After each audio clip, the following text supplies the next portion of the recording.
The Silver Locket by Miles Calder. The spring of 1872 brought more than just wildflowers to the dusty town of Rivercross. As Eliza Monroe descended from the stagecoach, her gloved hand clutching a worn leather satchel, she breathed in the earthy scent of the frontier town. The journey from Philadelphia had been long, each mile stretching her farther from the life she once knew and closer to an uncertain future. Miss Monroe? A tall man with shoulders broad as an oak doorway approached. His face, weathered by sun and wind, held a cautious kindness. "I'm James Blackwood.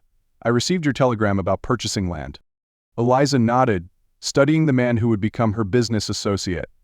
His appearance matched the ruggedness of the land, practical, unrefined, yet possessing a quiet dignity. "Mr. Blackwood, thank you for meeting me. I hope I haven't kept you waiting." "Not at all." He gestured toward a wagon nearby. "I can take you to the hotel where you can refresh yourself before we discuss business." As they rode through town, Eliza observed the contrast between Rivercross and Philadelphia. Here, wooden buildings lined unpaved streets. Men in dusty boots and wide-brimmed hats nodded respectfully as they passed. Women in simple cotton dresses watched her silk traveling outfit with curious eyes. "You mentioned in your correspondence that you're interested in establishing a trading post," James said, breaking the silence. "Yes. My father's shipping business has connections with manufacturers back east. I believe there's opportunity to bring quality goods to this region at fair prices." She straightened her shoulders. "I assure you, Mr. Blackwood, though I may appear out of place, I'm well versed in commerce." A smile flickered across his face.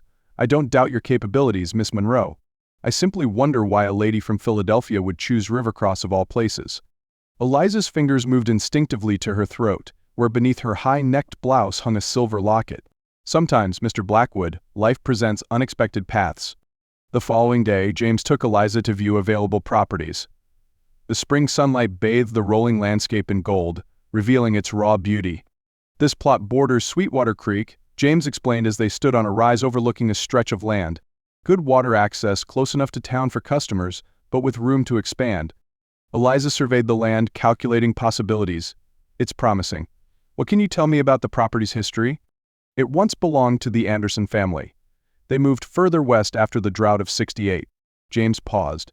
"Land around here has stories, Miss Monroe. Some happy, some not." "All land has stories, Mr. Blackwood. In Philadelphia, we simply pretend otherwise." She turned to face him. "And please call me Eliza. If we're to be business associates, formality seems unnecessary."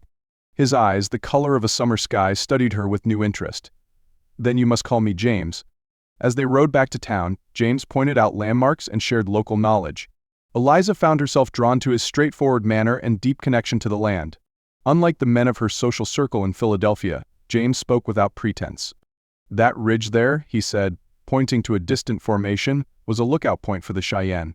"My father learned their ways, traded fair with them. Taught me to respect the land and its people." "Your father sounds like a wise man." "He was." James's voice softened. "Lost him 3 winters ago.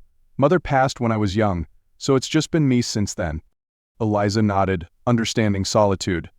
"My mother died when I was 12. Father raised me alongside his business. He believed daughters could be as capable as sons, a rather unconventional view." "Sounds like another wise parent." James smiled, the gesture transforming his serious face. Back in town, they parted with plans to meet again the next day. Alone in her hotel room, Eliza removed the silver locket from around her neck. The oval pendant, etched with intricate scrollwork, had been her companion for 5 years now. She clicked it open, revealing not a portrait as most would expect, but a tiny hand-drawn map. She traced the lines with her fingertip, remembering her father's words, "Your mother always believed happiness awaited her in the West." This map led to her dream, though she never pursued it. "Perhaps someday you will." After her father's death, the locket, her mother's prized possession, became Eliza's guide. The map led to Rivercross, though she hadn't yet found the exact location marked with a small star. That mission remained private, separate from her business venture. Over the following weeks, Eliza established herself in Rivercross. She purchased the land by Sweetwater Creek and hired local men to construct her trading post. James proved invaluable, connecting her with reliable workers and suppliers. One evening, after reviewing construction plans, they walked along the creek as sunset painted the sky in fiery hues. "You've accomplished more in a month than most newcomers do in a year," James remarked. "The town's talking about the determined Eastern lady who's changing Rivercross." Eliza laughed. And what did they say about my business partner? That James Blackwood has finally met his match in stubbornness. His eyes sparkled with amusement. Though they're curious about our arrangement, people always seek stories more romantic than reality, Eliza said, then felt warmth rise to her cheeks at the implication. James stopped walking, his expression turning serious. What brought you here, Eliza? Truly, it wasn't just business opportunity. The question hung between them. Eliza's hand moved to her locket. Would you think me foolish if I said I followed a map in a locket? Without waiting for his response, she opened the silver pendant, showing him the delicate drawing inside. This belonged to my mother. She never explained its significance, but my father said it represented her unfulfilled dream. James studied the map with furrowed brow. This shows Whisper Canyon. It's about 2 hours' ride from here. Eliza's pulse quickened. You recognize it? I should. My father's homestead borders it. He looked up, eyes meeting hers. Eliza, there's nothing particularly remarkable there, just beautiful land. Perhaps beauty was enough for her. Eliza closed the locket. I'd like to see it to understand what drew her. I'll take you tomorrow, James promised. True to his word, James arrived at dawn with 2 saddled horses. Eliza had dressed practically for the journey in a divided riding skirt and sturdy boots, her hair braided and tucked beneath a wide-brimmed hat. You look like a proper frontierswoman, James observed with approval. Not quite yet, but I'm adapting. She mounted with practiced ease, surprising him. You've ridden before. Father insisted I learn. He said a businesswoman should never be limited by conventional expectations. They rode through rolling grasslands where wildflowers created patches of vivid color. James pointed out native plants and signs of wildlife. Eliza absorbed his knowledge, finding the landscape increasingly enchanting. By midday, they reached a ridge overlooking a canyon where a stream cut through golden rock. Cottonwood trees provided patches of shade along the water's edge. Whisper Canyon, James announced, named for the way wind sounds as it moves through the narrower passages. Eliza dismounted, transfixed by the scene. She felt a strange connection, as though recognizing a place from a dream. Opening her locket, she compared the map to the landscape before her. The star marks that outcropping, she said, pointing to a distinctive rock formation. What's there? Nothing special that I know of, just a nice overlook with a small spring. They secured their horses and hiked to the formation. The spring bubbled from the rock, feeding a small pool surrounded by wild roses. The spot offered a panoramic view of the canyon and distant mountains.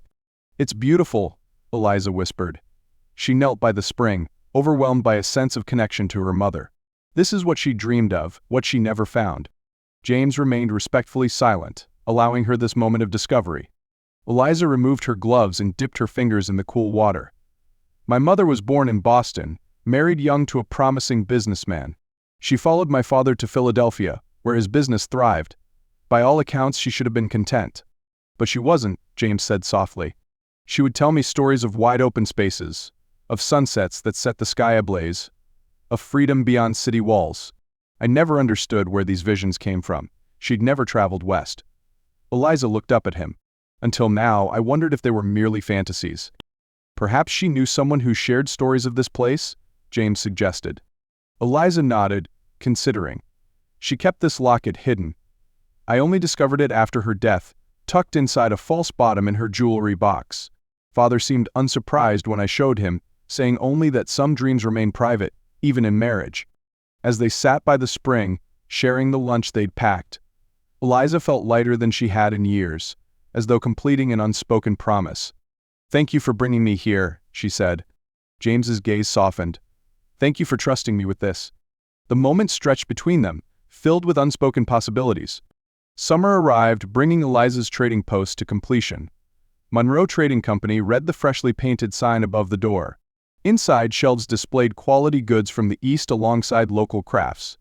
The grand opening drew the entire town, curious to see the establishment created by the determined Philadelphia woman and her local partner. You've created something remarkable, James said as they stood together after the last customers departed. We did, Eliza corrected him. I couldn't have accomplished this without you. In the months since their visit to Whisper Canyon, their partnership had deepened beyond business. They'd shared meals and stories, dreams and disappointments. James showed Eliza his homestead, introducing her to ranching life. She taught him about eastern markets and expansion possibilities.